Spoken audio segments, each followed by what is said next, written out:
We were talking about the question related to fatherly oversight, and let's continue now in that particular vein.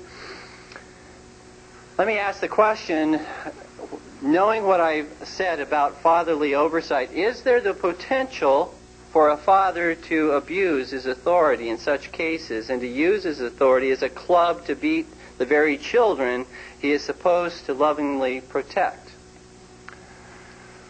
That's one of the objections you'll hear about courtship. The potential for the father to abuse his authority. Well, of course, there's the potential for the father to abuse his authority.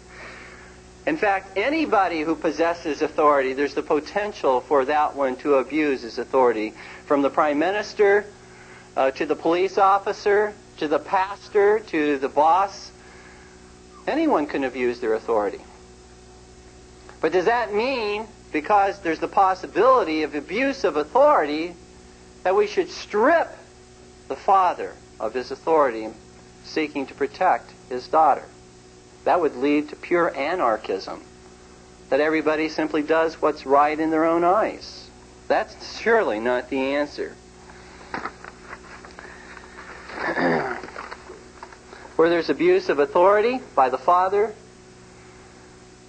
I pray that there are churches out there with pastors and elders who would lovingly teach fathers how to exercise loving leadership in the home. Well, now let me give you, as we move on, let me give you a brief scenario of how a father-supervised courtship would work. Let's say a certain young man becomes interested in your daughter. What should he do? Well, he should speak privately with Dad about his interest, first of all. Not to the daughter, but to Dad. And if the young man has started off on the wrong foot because he doesn't know how to approach this process of courtship, the young man who is courting my 20-year-old daughter has come to me on many occasions. In fact, I just periodically call meetings and I say, do you have any questions? Just to make sure he's comfortable, he knows what's going on. But that's the kind of relationship, hopefully, fathers will develop with the young men who are courting their daughters. Not an intimidating relationship, but one in which there can be, however, that respect that the young man has for the father of the young lady he's courting. So if he starts off on the wrong foot, it's not the unpardonable sin. Just tell him what he did wrong and how to go about doing it right. He must begin with Dad. Now, as you can imagine, this in and of itself, the fact that he's got to begin by going through Dad, and he has to endure, if he really is serious about courting your daughter, Dads, he knows he's got to go through an interview. And not a 5 or 10 minute interview. The interview that I most recently conducted for the young man who is now courting my daughter was 3 hours plus. 3 hours plus. In the back of the courtship manual, you'll find about 3 pages of questions that fathers can ask the potential suitor.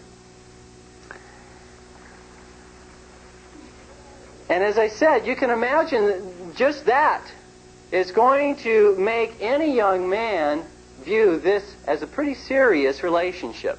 He's not going to enter it into this lightly. Not too many men are gluttons for punishment like that.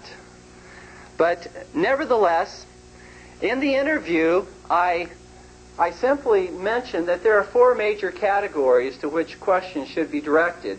First of all, their background. And I have about 17 questions plus that relate to their background. Then the second major category is faith and biblical convictions.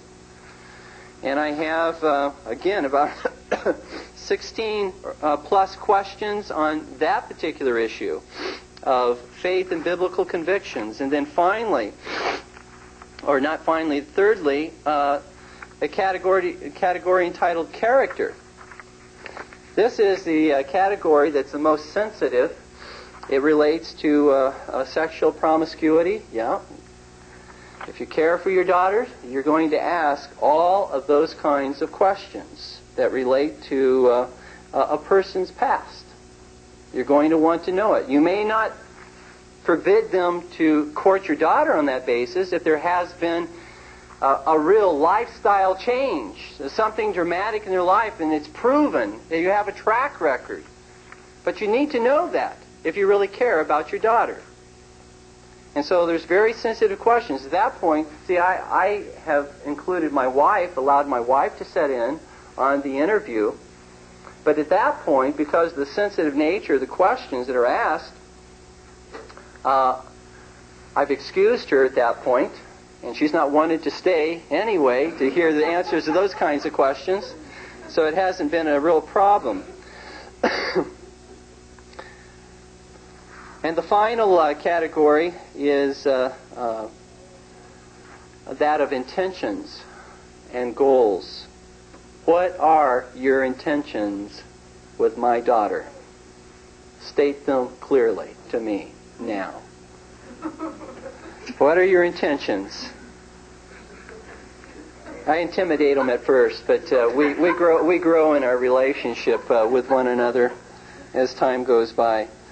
And then the last question I ask: if I should, as a father, approve of your courting my daughter, and you should come to believe that she is the one God would have you spend the rest of your life with in marriage, will you come and discuss this with me first, seeking my approval even before you proceed to propose marriage to her? Will you consult me first?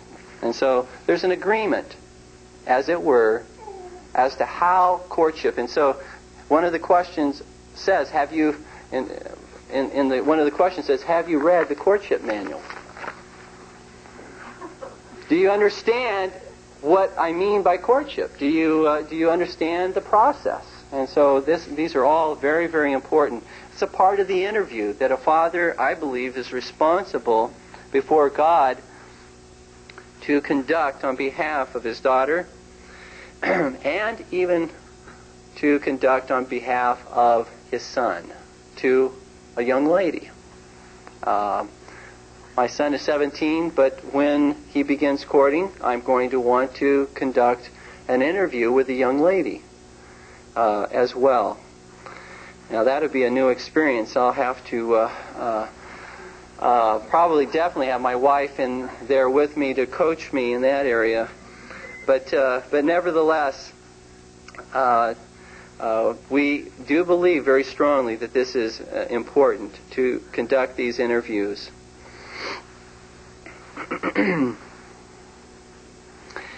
One of the most important qualities that a father should look for in a potential suitor, you can mark it down, is submission.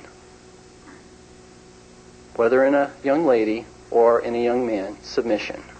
Are they teachable? Or do they think they know it all? Are they willing to listen and follow your instructions? Or are they going to lead your daughter or your son into rebellion against you? Very, very important. And I would even suggest with regard to this interview that single moms, it would probably be a very good idea for single moms to acquire the help of a father or a brother or an elder or a pastor in conducting an interview of this nature, rather than to try and go it on her own.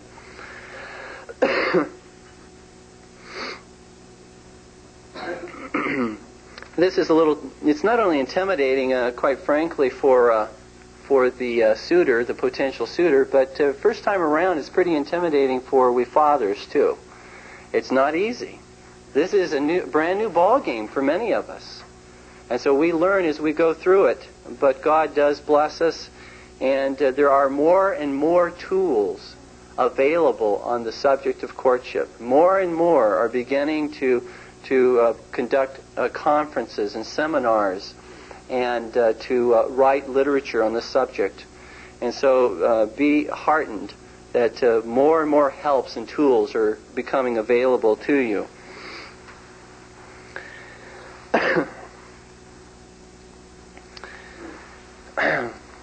As you conduct the interview, fathers, remember that you are not only, in conducting the interview, you're not only dealing with matters that relate to your son or your daughter, but that interview and the courtship which you conduct will affect your grandchildren, your great-grandchildren, your great-great-grandchildren for generations to come.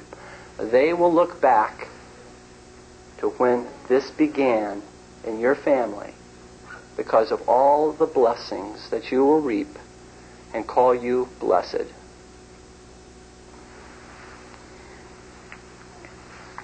I encourage you, dear ones, love the Lord enough and your children enough to be thorough in this process. Once you and your wife have come to a decision about this young man, it's time then to talk it over with your daughter. If you approve of the young man, then you talk it over with your daughter. And if she consents, then he can go to your daughter, and propose courtship. Ask her if she would be willing to be courted by him.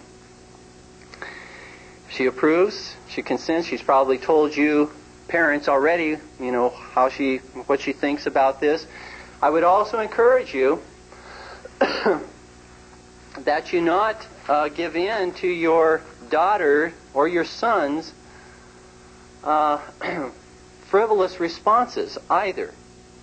If you and your wife honestly believe that this is a godly, exceptional young man, and your daughter, thinks that his nose is too big, that's frivolous. When you're talking about a godly young man, and there are not maybe a whole lot of those around. What I did with my daughter, both of them, was to say to them, I can't force you to court this young man, but I want you to give me a biblical reason why you shouldn't court this young man. Go to the Scriptures. Now, you show me in the Scriptures where it talks about you shouldn't court someone or you shouldn't become involved with them because their nose is too big. Or that, that kind of appearance, situation. God doesn't look upon the outward appearance, but rather upon the heart.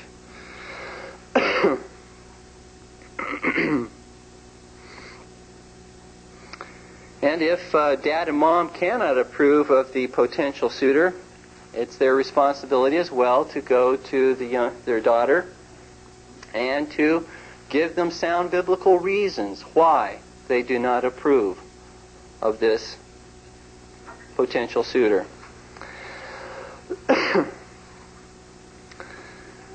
And dads, your daughters must be able to see in you a father whom she knows truly loves her and is not simply swinging his weight around. She's not going to respect your decision if she simply has seen in you the kind of man who is very harsh in his authority and just swings his weight around to show his authority in the home. She'll respect your decision if she knows that you've been unselfish and not self-centered in the way you have made decisions in the past, the way you have treated the family in the past.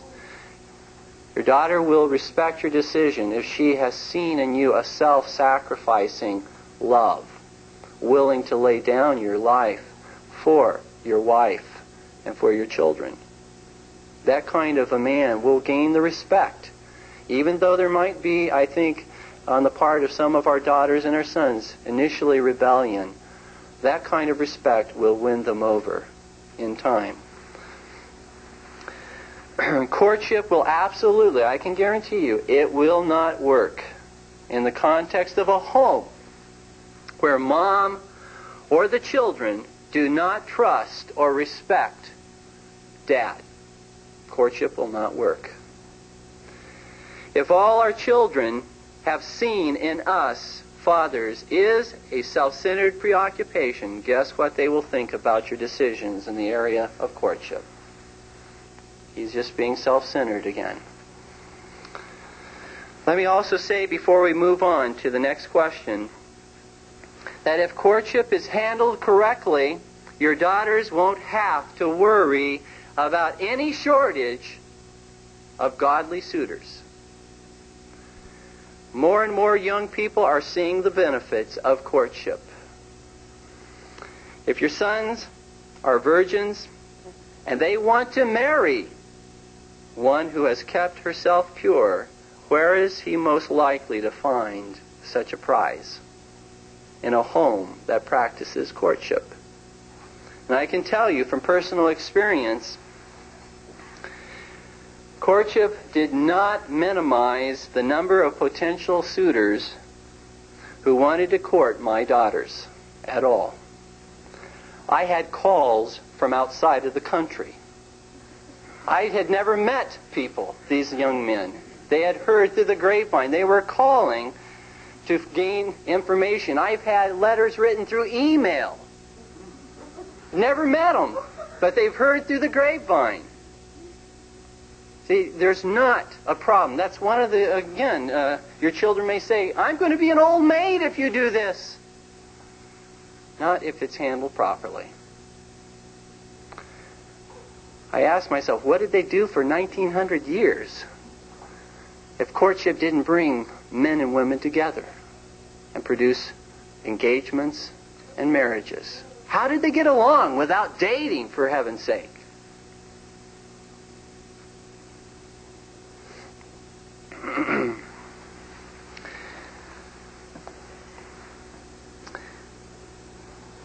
Isn't this the role God intended fathers to have in a family?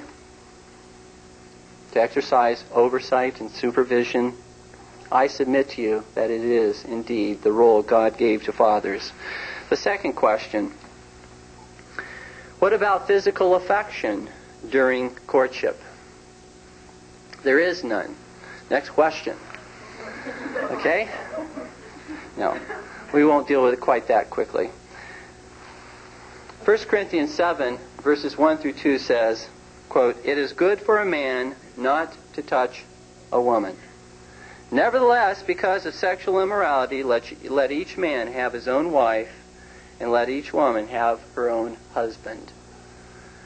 Here the Scripture forbids romantic affection to all who are not bound by covenant to one another as husband and wife. The idea of touching here is the idea of sexually touching. And Paul is not simply forbidding sexual intercourse here, but on the other hand allowing necking and petting or watching porno films together when he says that a man is not to touch a woman. He's not just forbidding sexual intercourse, but allowing all these other things. No. They're all involved. Necking and petting clearly involve lust between a couple who are not bound to one another by covenant as husband and wife, which Jesus forbids in Matthew 5, 27 through 28, when he says that a man is not to lust in his heart after a woman, even the looking lustfully, let alone the handling lustfully, is condemned by the Lord Jesus Christ. Furthermore, the rest of Scripture as well teaches that sexual touching cannot be limited simply intercourse, but rather involves any romantic affection. As one example of this, consider the words of Solomon to his son in Proverbs 6:28 through 29. where we find these words. Can one walk on hot coals and his feet not be seared? So is he who goes in to his neighbor's wife. Whoever touches her shall not be innocent. Whoever touches her shall not be innocent. Now, does God consider a man innocent of any wrongdoing if he goes into his neighbor's wife and does everything sexually with her that he can possibly imagine but refrains from intercourse? Is he innocent? Is that what that passage is teaching? Of course not. It would be ridiculous. He has defiled himself and his neighbor's wife if he romantically touches her in any way, whether he romantically embraces her, kisses her, holds her hand, whether there's necking, or she simply undresses in front of him, short of intercourse. He has defiled himself. He's not innocent. He has sexually touched her. And that is forbidden. It's not simply sexual intercourse. In fact, Paul exhorts young Timothy to treat all older women as mothers and all younger women as sisters, quote, with all purity in 1 Timothy 5:2. A principle which condemns all romantic involvement, regardless of the romantic involvement. I'm not just talking about intercourse. All romantic involvement with anyone who is not Timothy's wife. For to become romantically involved at any level with one's sister is incestuous.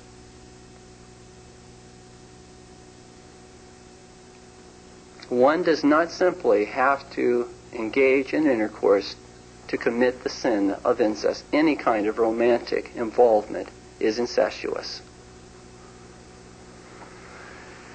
You see, when no covenant has been established which binds a couple together as husband and wife, all romantic touching is forbidden according to 1 Corinthians 7:1, whether holding hands, kissing, or romantic embraces.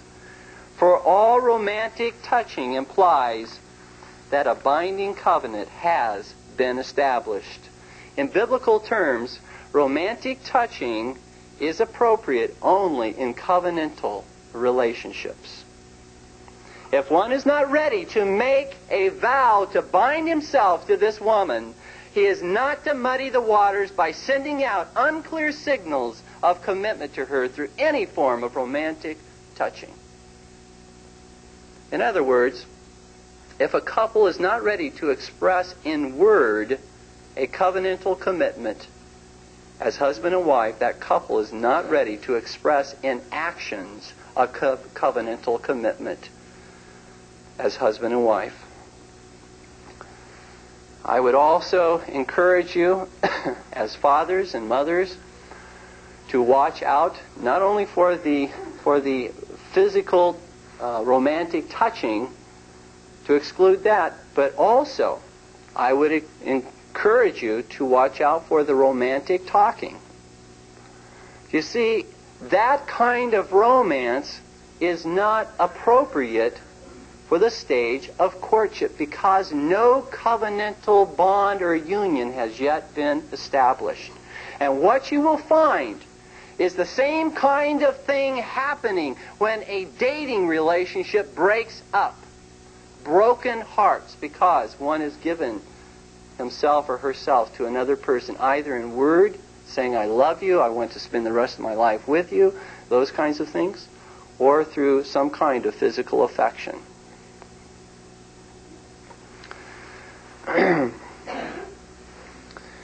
Does God not clearly give parents and children no help in the area of determining how far a courting couple can go in romantic affection? Does God really not care about that enough to state that in His Word, how far a couple should go? Well, to read all of the popular dating manuals, one, as Jeff alluded to earlier, one would conclude that God has not given you any specific instructions as to how far couples ought to go prior to covenantal union.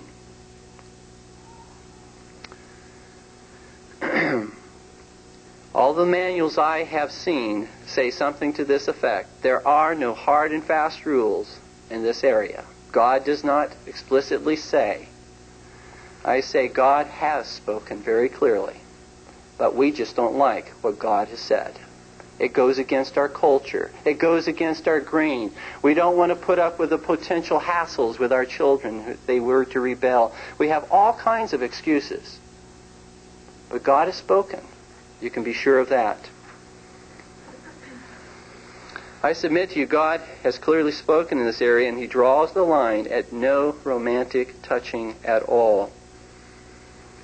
And fathers, your presence and your oversight will ensure that that does not occur. Kissing on the first date may mean to the young man, I had a good time and I'd like to see you again. But to the young lady, it may mean he's madly in love with me and wants to spend the rest of his life with me. Unclear signals. Furthermore, one form of romantic affection does lead to another form of romantic affection. And when the present form doesn't seem to give the same thrill that it once did, guess what? They're going to try for greater thrills together. And then once romantic affection has been introduced into the relationship, you can be guaranteed that manipulation will occur also. Manipulation to go all the way is made much easier. If you really loved me, you can fill in the blank. Or Bill and Mary do it. They really care for one another. But if that kind of thing doesn't even enter into the relationship, that kind of manipulation isn't even possible. Once romantic affection has entered a relationship, breaking up will indeed be heartbreaking, because part of the young lady or the young man has been given to the other one. The third question, what about being alone together? We've looked at paternal oversight. We've looked at affection. Now, what about being alone together? In biblical courtship, the couple do not spend time alone together in parked cars, empty houses, isolated bedrooms, lonely beaches, or other solitary places. Absolute privacy is not permitted. This is based upon the same biblical principles discussed earlier under the father's responsibility to provide loving oversight for his daughter and his son. If he's not present and they are all alone together, how can he possibly exercise loving oversight? If that's his responsibility and he's not there, he can't do it. And so the fact that he's supposed to be there ensures that they cannot be alone together. Ask yourselves, what's the purpose of absolute privacy? Would you allow a young man to take your daughter to a deserted island just to talk and get to know one another better? Sound like a great idea? I just want to get to know your daughter. Can't we go to this lonely, deserted island together? Well, of course not. Silly to ask it, but we have sent our daughter off into deserted cars and to other kinds of lonely places.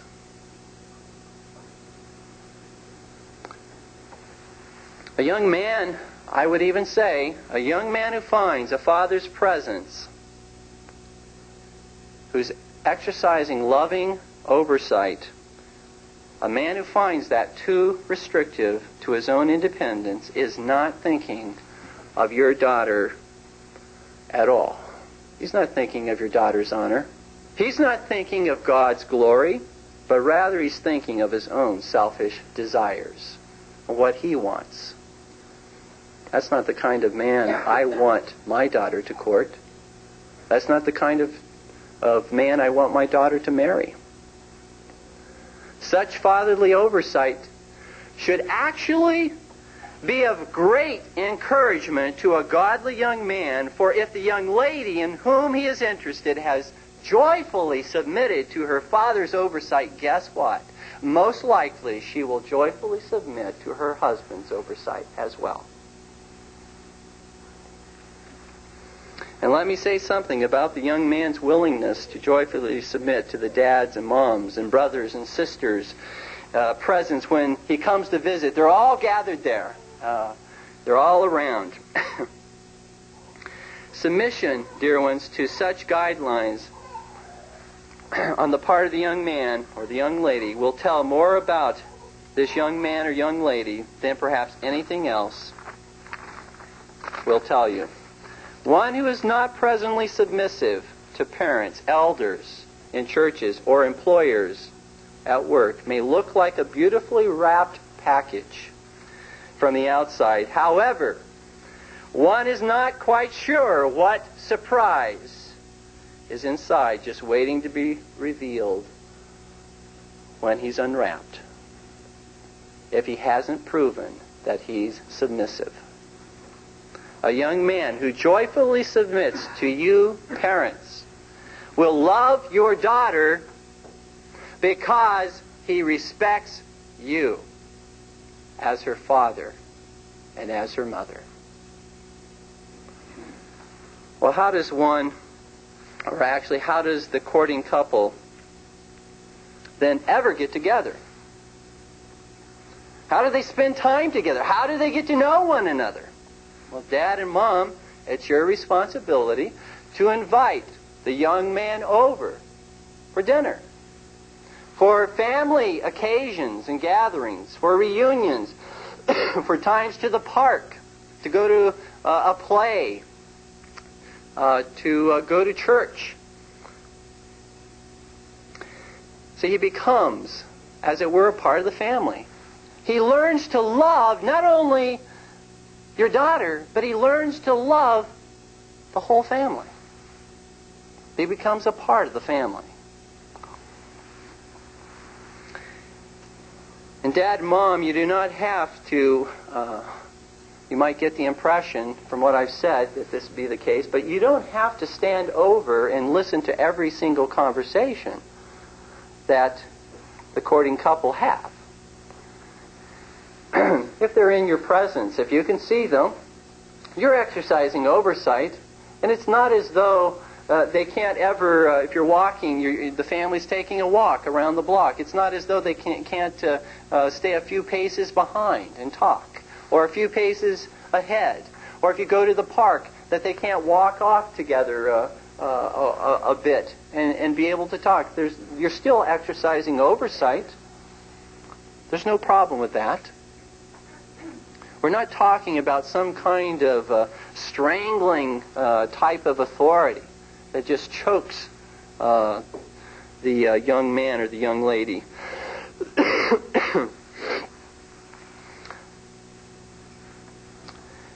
One other question then, with regard to being alone, how is the courtship to be managed with the couple when the couple do not live geographically near their parents?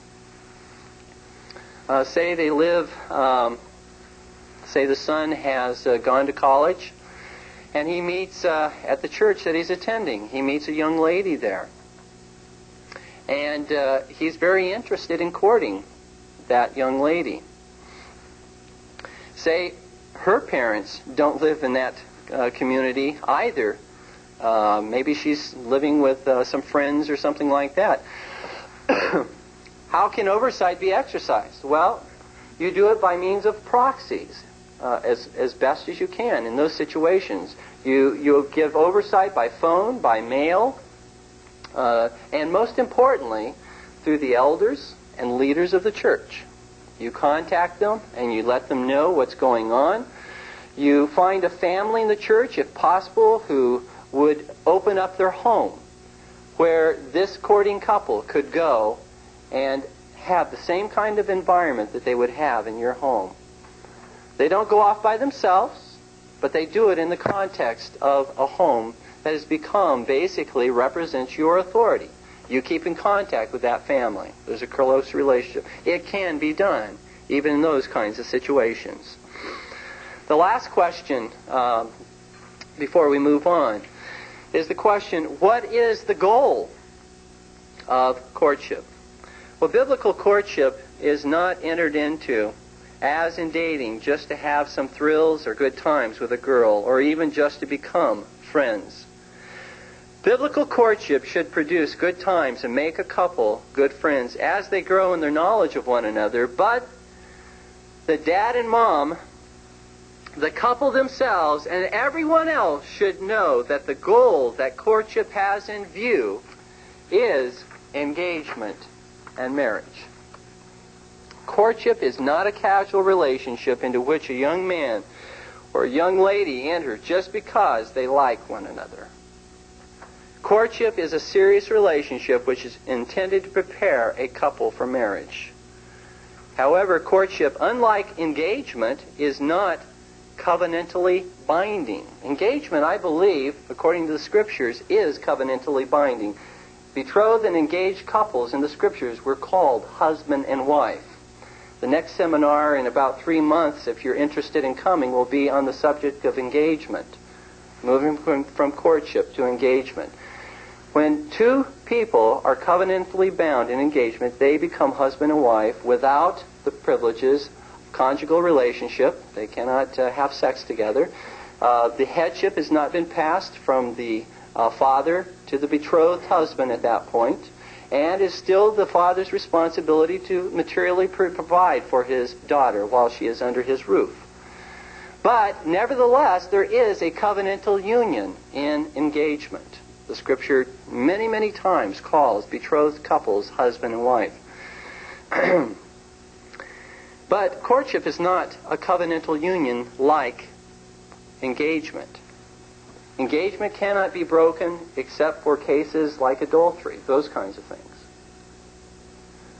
But courtship, I believe, is something, if you learn something about this young man, you see some character traits in this young lady, you catch the young man lying to you, or you see some display of anger that might indicate that this is a character flaw, or you witness some disrespect, and not only once but repeatedly, or you see him flirting with other women, courtships can be broken.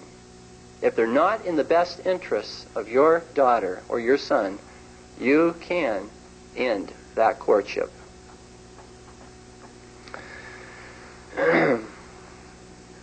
It would be better to end the courtship than to marry your daughter off to a charlatan or a hypocrite.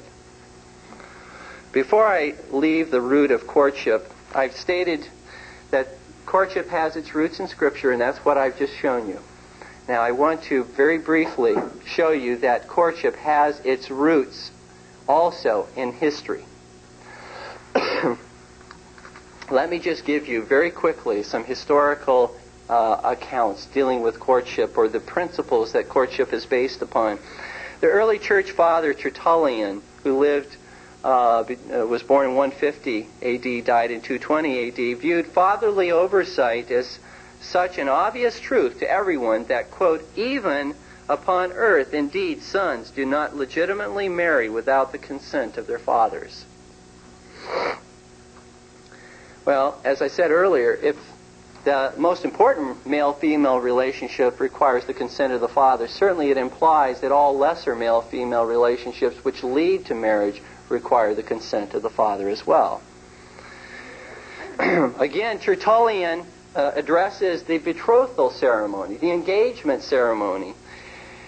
And he observes that at that particular point, at the engagement, not marriage ceremony, but the betrothal ceremony, the espoused husband and wife give one another their first kiss at that point. They're espoused husband and wife at that point. And they take and hold hands for the first time. But not before that time. Not during or before. Not before a covenantal union is established.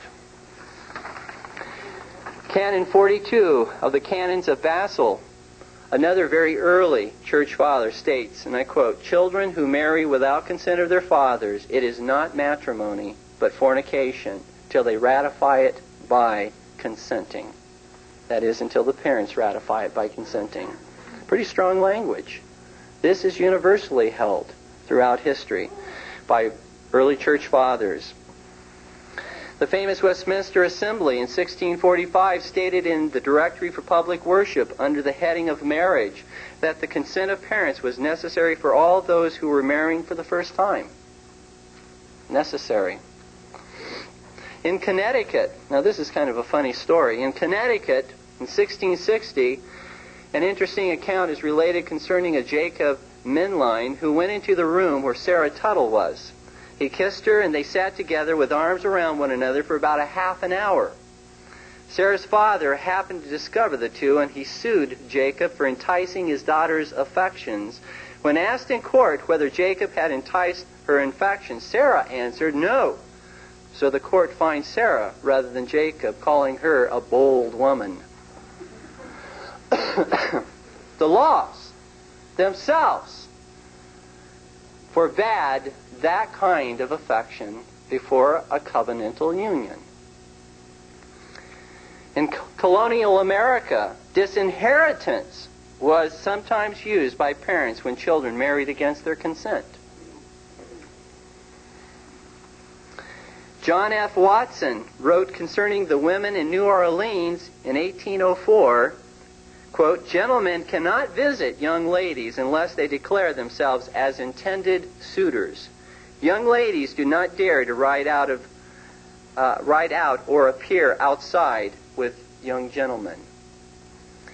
And finally, another writer who was writing about the same time in history, around 1804, prior to the Civil War in the South, he observes, quote, "No set of girls in Christendom were watched with more vigilant eyes by their fathers." This is quite a statement. "In all ways, more surely girdled about as with a wall of fire from the sensual temptations of society, at home and elsewhere."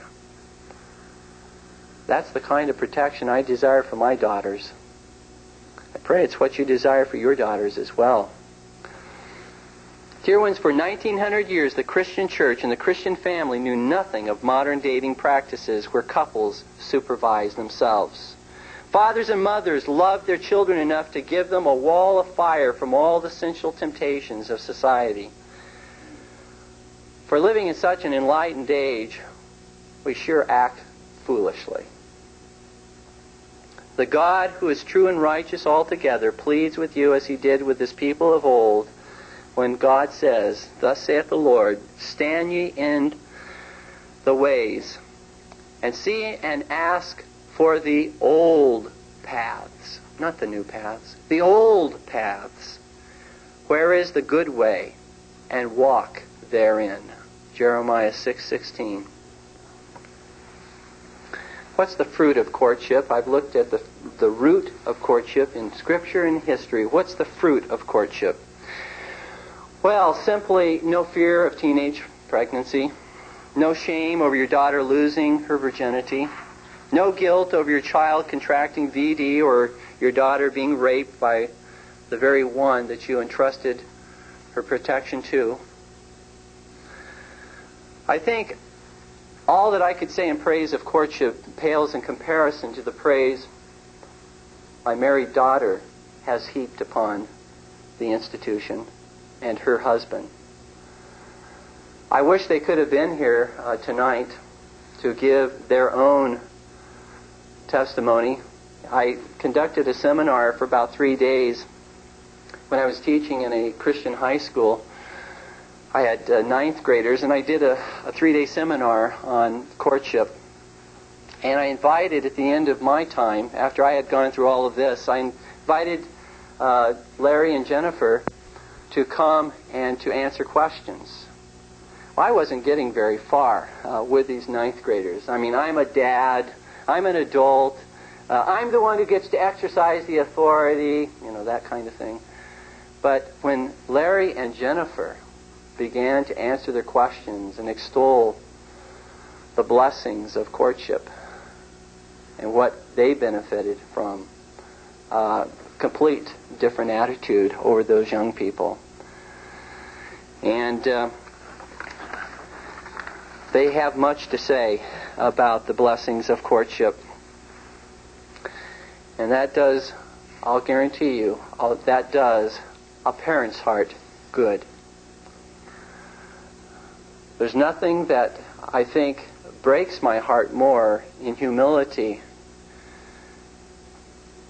in thanking God for His mercy, and seeing how He has protected my daughter and has led her into a blessed marriage, and to hear her time and time and time say, "Thank you, Dad. Thank you for sticking to your guns, for not pulling up roots when it would have been easy to do so.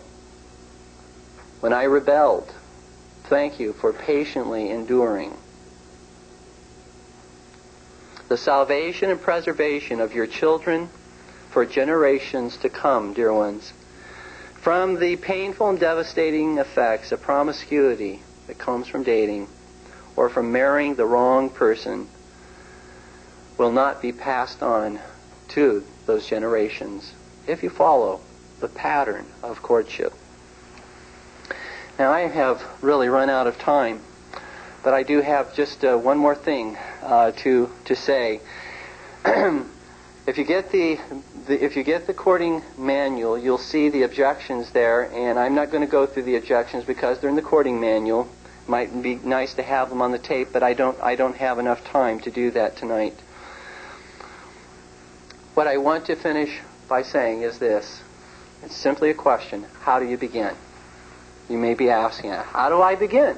Where do I start? Well, let me just quickly give to you parents some starting places. You must understand, parents, that biblical courtship is only one aspect of a complete Christian education that you're to give to your children. Biblical courtship isn't going to work in a vacuum. It must be nurtured. There must be a complete and total Christian education. They will rebel if you try to enforce courtship, biblical courtship, without having them in Christian environment in church, in their education, and at home.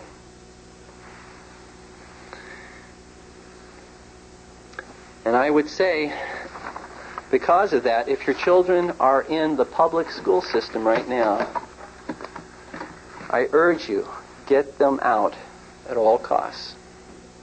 Put them into a Christian context. Put them into a Christian educational context. Either homeschooling. We have been homeschooling. We have found it delightful. We have found it so rewarding as parents to spend that time with our children. Or a Christian school. But even in a Christian school, you have to watch their peers. You have to be very careful who your children hang around with, because they will mislead your children. I would also say to fathers, if you don't presently practice family worship in your home, if fathers are not leading their families in daily worship, reading the scriptures with your children, with your wife, praying together, singing a psalm together, that's a Christian environment and context you need to begin. That's something, a practice that you need to establish in your home as well. A Christian education also includes watching, monitoring what your children watch on television, what music they listen to on the radio or stereo, and what literature they read. There's no reason to expect that courtship will solve all of your sons or your daughters' problems if he or she is allowed to watch, listen to, or read garbage. It won't take care of all the problems. It's only one answer. It's a part of a complete picture. Finally, a Christian education, dear ones, is not only what you teach with your mouth, but what you say by your actions. Dad, if you would have your son or daughter respect you when it comes to issues of courtship, your son and daughter must see that their mother loves and respects you. They're not going to respect what you say if their mother, your wife, does not respect you. Dad, you must not only love your children, but you must love their mother, your wife. You must not allow the children to run all over their mother. They must know when they show disrespect to their mom, they show disrespect to the apple of your eye. It's been a heart-wrenching experience to see parents, in my years of pastoring, to see parents invest everything in their children, and then when the children leave home to realize they are living with total strangers, and strangers whom they don't even like, but merely have tolerated for the sake of the children. I'm convinced, men, you can do nothing more important for your children's sex education.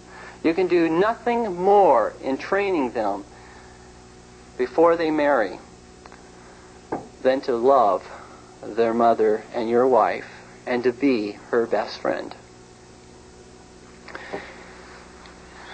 I want to say something. I don't know if there are any pastors present, but I want to say that the churches can facilitate courtship.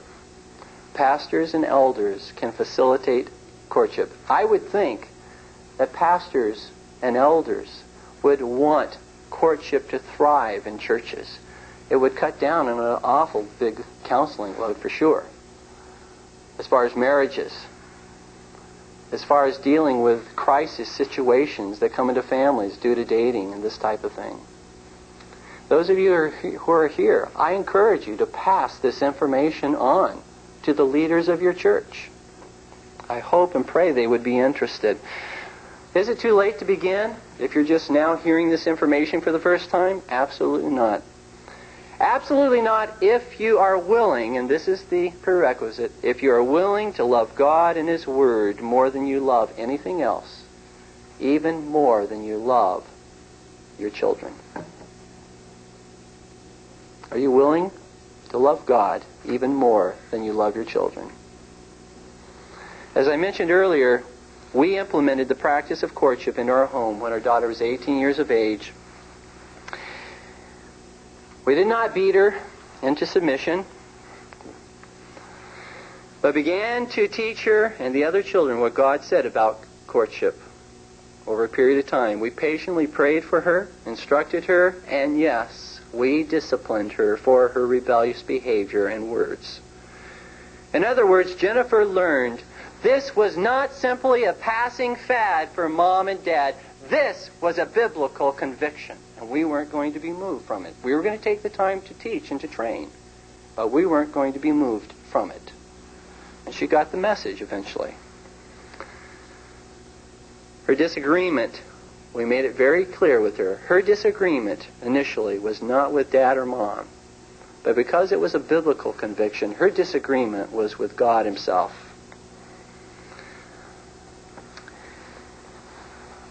Jennifer's a smart and intelligent student, and we challenged her. If we're wrong, show us where we're wrong, using the Scriptures.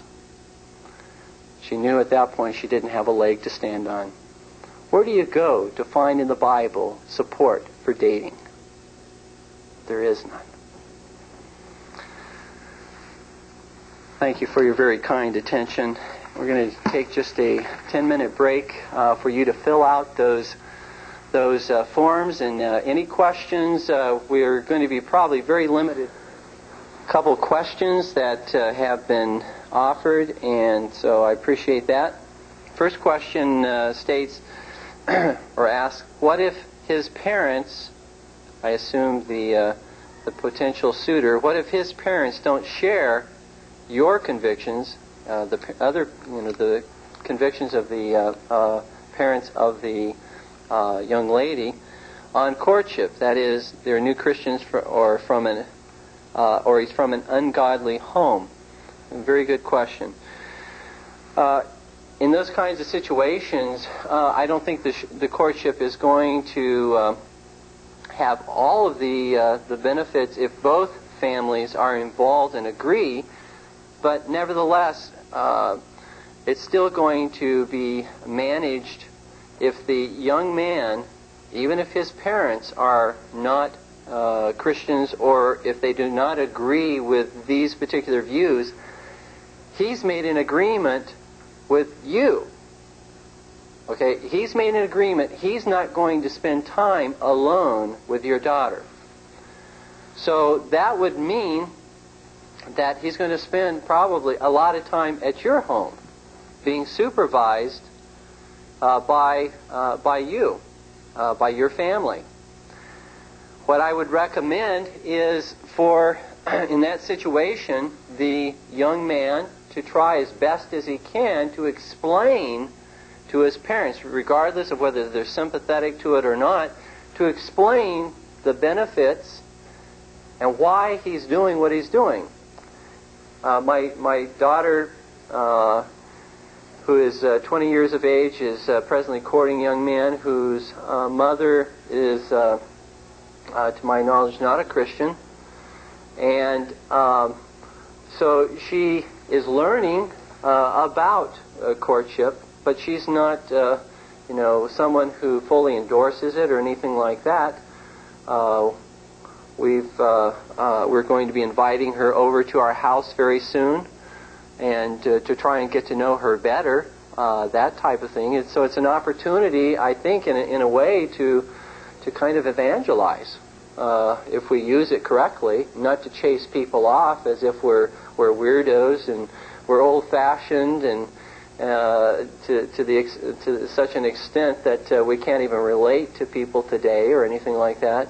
So I think we can use those situations, for the glory of God, if we think about that. But I don't think it has to in any way hinder courtship, the process. I think that it still will go on because you have a mother and a father who are committed to exercising oversight over the couple.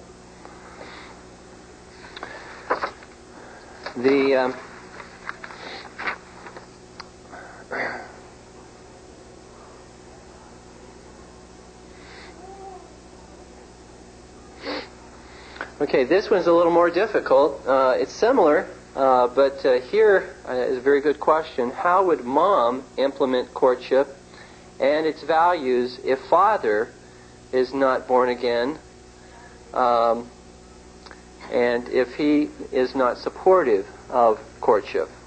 How would mom oversee that relationship?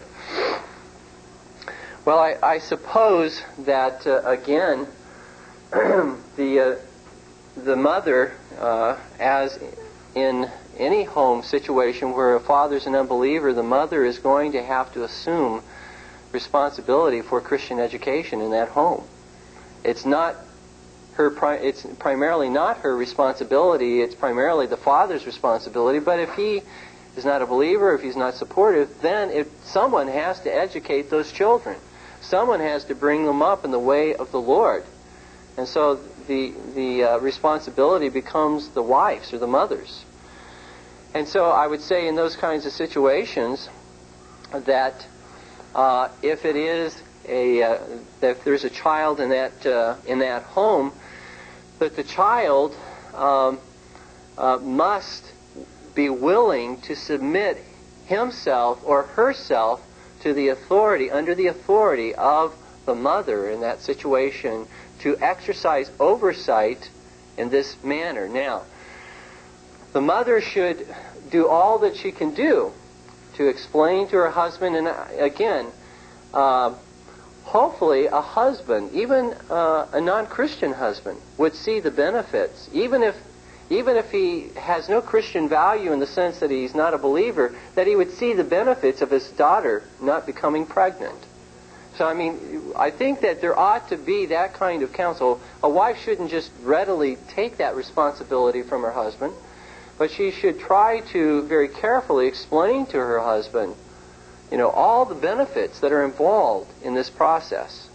If he himself says, I'm not going to have anything to do with it, well, then he hasn't yet forbidden his wife from, exercising that kind of oversight. And though it may not be the kind that one would like to see, nevertheless, it's still better than sending them out, this couple, all by themselves out on a date.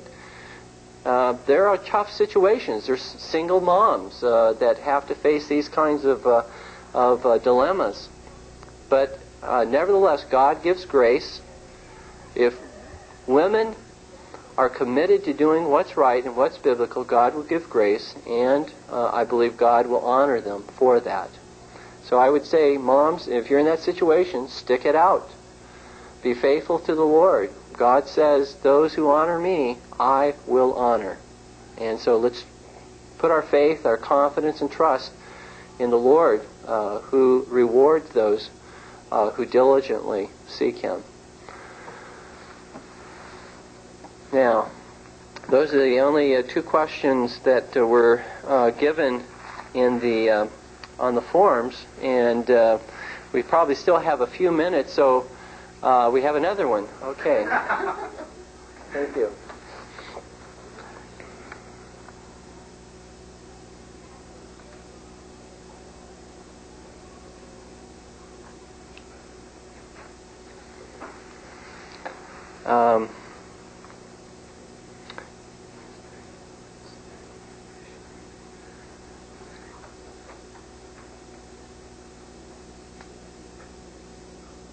Okay, is there communication? If I read this incorrectly, please correct me. Is there communication between the parents of the courting couple independent of the couple? Is that correct? Yeah. Okay.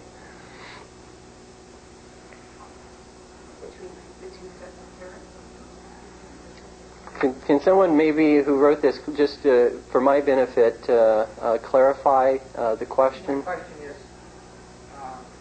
is there any communication between the parents of the courting couple? Oh, the two sets of parents? Yes. Oh, okay. I understand. Good question. There should be. The question is there communication between the two sets of parents? And I would say that in the best kind of relationship, that's ideal for parents to work together in this whole area, and to be able to know that when the couple are over at that set of parents' home, that they're practicing the same principles that are being practiced when they're over at this particular home. That's the best kind of relationship out of all possible relationships. And so that should be our goal, is to work toward that if possible, very definitely. Yes? You mentioned if you as a couple interview a young man and you feel that he has a lot of potential, but the daughter is really not too keen. Mm-hmm. Now, is that really worth pursuing if she has no... I guess I'm wondering about where, obviously, you see where this is leading, that infatuation should not enter this so much, right? That it shouldn't be based on, hey, I like this guy, he's good looking. Right. It should be more of a sensible approach then. So you're trying to convince your daughter that yeah. she should actually see this guy, even if she has no interest in him. Well, yeah, the question, just so we get it on the tape, is if the daughter is not really interested in the young man, even though the young man has been approved by the mom and the dad, should the parents, what's the point of the parents continuing to try and work with her if she's really not interested? Well, again, I don't think that parents ought to force that relationship. But I do think it is our responsibility, because we don't want our children to grow up to be frivolous and to make decisions of such grave consequence on the basis of appearance or very because we're adults, we see, I think, these kinds of situations in a much better light than our children do, quite honestly. And therefore, I disagree with the author that I read earlier that he said that something to the effect that the parents can have input, but the ultimate decision lies with the child. I read that at the very beginning. It was regard to dating and setting standards. I think that the ultimate decision, if and the authority rests with the parents, but it doesn't do the parents any good to force that kind of a relationship. But again, I think it is in the best interest of the child to be able to demonstrate biblically what's wrong with this individual. Because if my daughter finally finds, in her judgment, Mr. Perfect, but I find that he's full of flaws, because he has character flaws. He may look just like she wants the person, the young man to look, and may fill, her dreams in that regard.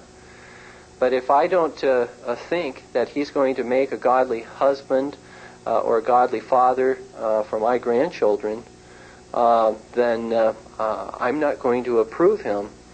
And she may find later down the road someone she's interested in for more external reasons. I will say no to, for reasons that I believe are very biblical, and I will show her why I've disqualified him for those reasons. So we try to encourage, therefore, our daughters, don't be foolish in passing over a gem of a man simply because you see that he doesn't meet your own expectations. Look at what God's expectations are. Look at what God says about the standards, not just your romantic dreams, as it were. I think there's a real problem in today's society about this whole concept of romantic love that is flamed and fueled in Hollywood and this type of thing, and it has filtered into our whole concept of love, and we need to redefine love. Not as love isn't essentially romantic love. Love is a commitment to self-sacrificially serve and to do what is right and biblical for that person. And so we need to understand love aright, and you don't fall in love. If you're going to have a successful marriage, you grow in love. I would even say that a couple may not have any romantic feelings for one another, and yet have a wonderful, at least when they marry, they may not have any romantic feelings, necessarily any physical attraction for one another, and yet grow in love, and I've seen that happen, and have a wonderful, a beautiful marriage. In fact, in the case of my daughter and my son-in-law, my daughter was not physically attracted to Larry. He didn't meet her particular standards, and she was not physically attracted. But now to talk to her on the phone about how and how free she talks about how wonderful he is and how much she loves him, and to see how God has blessed, even in the romantic area, because she didn't marry one who was attractive to her, but one who was godly. And a godly person, a godly husband, will stimulate all those romantic feelings in a woman just by the fact that he loves her so completely. Yes, Sip? Pastor Price, what do you think of pre-arranged marriages where two sets of parents come to some sort of agreement on, say, well, we'd like to see in the future your children marry our children somehow, and then also in connection with, mentioning those people who will be future husbands and wives for your children? Mm-hmm. Good question. The question has to do, what about pre-arranged marriages? And I would simply say that I do not endorse prearranged marriages for a very biblical reason, because the Bible teaches that one is only to marry in the Lord. And unless you are a prophet or the son of a prophet and know the character of that particular child and what it will be like 20 years from now, there's no way that you can possibly unite or promise your child to be married to someone else. And I don't believe that you find that happening in the Scripture either. I don't believe that there's any example of prearranged marriages. There may have been cultures who practiced it, but I don't believe that there's any example or illustration of that in the Scripture. You may even find a child in a godly family, like the family of Isaac and Rachel, or Isaac and Rebekah. And in that kind of a situation, you may promise, you may see this family, and you may see that Esau, and he's in a very godly family. But what if you promise your child, your daughter, to that Esau, and find out when he becomes old that he's depraved? Well, I would say even in that situation, you've made a promise, but you are obligated to break. In that situation, you are obligated to break that particular promise in order to keep God's commandment that you not join or unite those who are unbelievers with believers.